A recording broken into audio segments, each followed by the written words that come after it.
Kisah cinta Natalie Holzer dan Sule, bertemu kolaborasi TV hingga cerai akibat podcast YouTube. Perjalanan cinta Natalie Holzer dan Sule kini menjadi sorotan setelah diketahui sempat bertemu di acara TV hingga akhirnya cerai akibat podcast di YouTube. Sebelumnya diketahui jika perjalanan asmara antara Sule dan Natalie Holzer cukup singkat hingga memutuskan ke jenjang hubungan yang serius.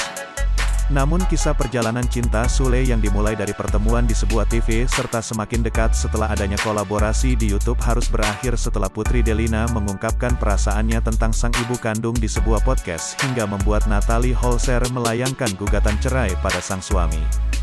Diketahui jika Natalie Holzer sendiri menikah pada Minggu tanggal 15 November tahun 2020 lalu.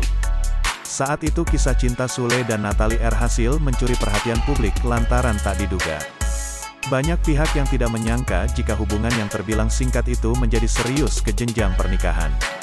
Namun ternyata Sule dan Natalie Holzer sebenarnya telah saling bertemu 8 tahun lalu, tepatnya 2012.